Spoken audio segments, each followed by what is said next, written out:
Avoiding heat does not give you great hair, and it's not healthier for your hair either. I need you every morning when you leave your house to have hair that makes you feel excited to go out and live your life. So it's time to let your hair come out of its shell and learn how to use heat responsibly in a way that's totally safe and looks amazing. If you don't know me, my name is Chris. I own a hair salon called Live Love Locks where we test out products and bring the best ones to you. I make these videos because way too many people struggle with their hair and I don't want you to be one of them. All right, so heat is like most things in life. If you abuse it and go overboard, you're going to pay the price. But where's the line between using heat responsibly and doing damage? It looks like this, and it's called the iron damage spiral. This is how people ruin their hair with heat, and it'll be really easy for you to avoid after you hear the next 30 seconds. The damage spiral starts when someone uses heat and they're like, oh my God, that looks amazing. I need to do this more often. So they use heat again the next morning, and then the next morning, and then that night because they're going out. The damage starts to build up and she realizes that her hair doesn't look quite as it did before, but she also realizes that if she just uses a little bit more heat, she can cover it up and make it look good again. But that does even more damage, so she has to use even more heat to cover it up, and eventually she ends up at the bottom of this thing and tells her friends stories that makes them afraid to ever use heat on their hair again. But here's the thing, your hair can handle heat just fine. Every time you go to the salon, your stylist uses heat on your hair, and we wouldn't be doing that if it destroyed your hair. The key here is knowing where the line is between safe heat and damaging heat and staying way over on the safe side so there's no chance of damaging your hair. So this is basically like bowling. I'm gonna show you how to set up those bumpers on the side so no matter where you throw the bowling ball, nothing bad is gonna happen. Let's go over the rules. There's only 2 rules, and the first rule of Heat Club is that you must have a healthy hair routine. Before you do anything heat related, you need to understand the basics of hair maintenance. It's only 2 products and takes 2 minutes. Please don't skip this. It's super easy and makes a huge difference in your hair. You're not gonna get anywhere without it anyway. I'll leave a link in the description of this video. The second and final rule is that you must take a 3-day break before you use heat on your hair again. You can't be using heat all the time, every day. If you do, damage spiral. When I tell people this, they're like, oh, cool, okay, it'll look good on the first day, but what about day 2 and day 3? I can just touch it up, right?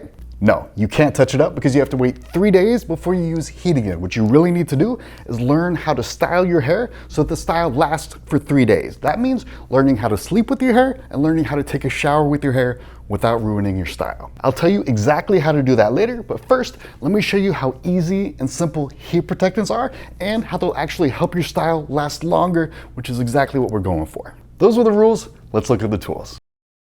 All right, so when it comes to heat protectants, there are only 2 kinds. There are blow dry creams, and then there are thermal heat protectants that are made specifically for the heat of an iron. Oils are not a proper heat protectant. They may offer protection, but to get full coverage, which is what you need, you're gonna have to use so much, it's gonna turn your hair into a grease ball, so you have to wash on the first day. And that does not work because we're trying to go 3 days before you use heat again. Leave-in conditioners are also not heat protectants. There are a ton of random products out there that say they have heat protection, but really they just put that on a label so that you buy them. Again, there are only 2 types of heat protectants. They're right over here, and it doesn't take a biologist to figure out exactly which one you need to use. Let's do a quick test. Let's say you're gonna use a blow dryer or a blow dry brush on your hair.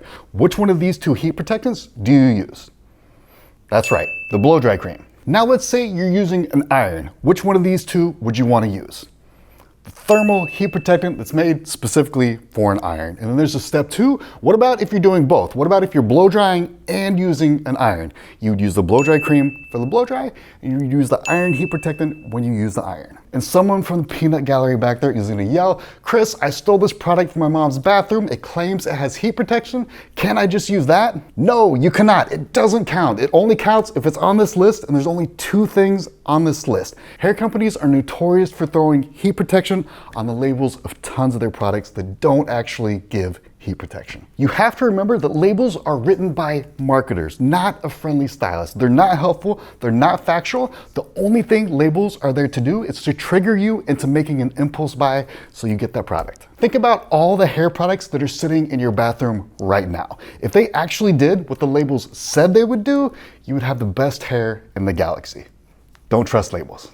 All right, quick recap. If you use a blow dryer or a blow dry brush, you use a blow dry cream to protect your hair. If you're gonna iron your hair, you use a thermal heat protectant that's made for an iron to protect your hair. If you do both, you use both. All right, so you know the 2 tools, you know the 2 rules to protect your hair, and now I'm going to give you the crown jewels.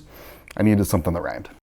All right, so the rules say that we have to wait at least 3 days before we use heat on our hair again. That means that our style has to last for 3 days. But how do you actually get it to last that long?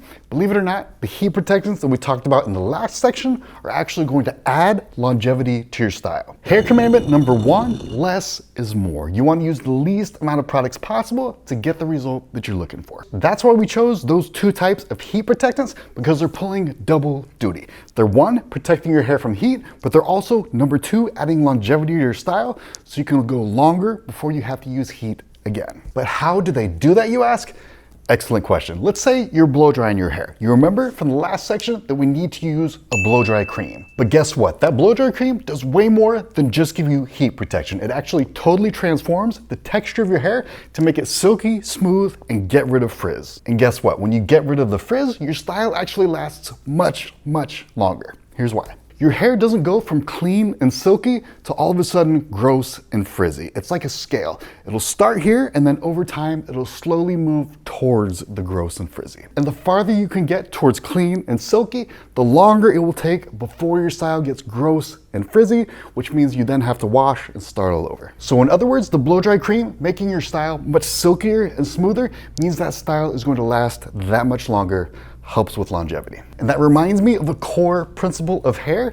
You don't want to be doing all the work when it comes to hair. You want the products to be doing the work for you. You shouldn't be fighting your hair, washing and styling it all the time.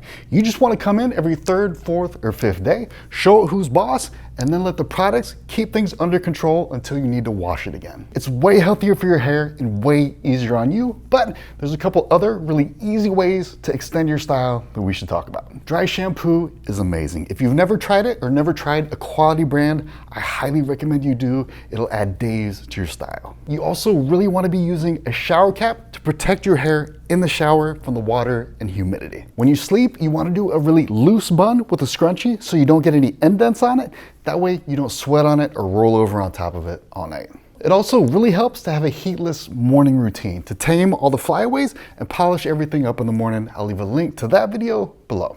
If you use an iron on your hair, you really want to pick out a thermal heat protectant that has hold in it. The reason for that is if you're curling your hair, the curls will stay longer if you use a heat protectant with hold. Or if you're straightening your hair, it will stay straight longer if you use one with hold. You don't need a ton of different products to get the job done. You just need someone to show you the products that have all these benefits in one bottle. All right, we're about to do an advanced class, but quick recap here. You know the 2 rules. You have a healthy hair routine and you always wait at least 3 days before you use heat again. You know the 2 different types of heat protectants. If you blow dry, you use a blow dry cream. If you use an iron, you use a thermal heat protectant. Those things plus a shower cap, sleeping with a loose bun on your head, and having an amazing morning routine are going to keep your style looking amazing for days.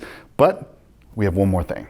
I'm gonna start hiding these at the end of my videos as an Easter egg. Today, I wanna show you a couple quick tips that will make your heat styling go by way faster and look way better. The first thing is when you're blow drying or using a blow dry brush, you're not just going to put the heat on one side. Most people put the heat on one side, go over and over and over. But the thing is, it's just like cooking a pancake. If you only put heat on one side of the pancake, it's going to get burned on one side and be soggy on the other. You need to apply heat to both sides. What that looks like is if you're using a blow dryer, you're going to go heat on top once, and then you're going to use heat on the bottom and go back and forth between the 2. If you're using a blow dry brush, you're gonna put the brush on the top of the section sometimes, and then you're gonna put it on the bottom of the section other times to keep it even. Doing that accomplishes 2 things. Neither side of the hair is gonna get too hot, and it's gonna go by way faster because you're putting the heat where the water is. You also wanna remember that when you're blow drying, you never wanna let the hair get hot to the touch. It can be warm, it can be a little bit hot, but if you're blow drying until the hair gets really hot to the point where it like burns your hand, stop, it's dry. Move on to the next section. You can't do that.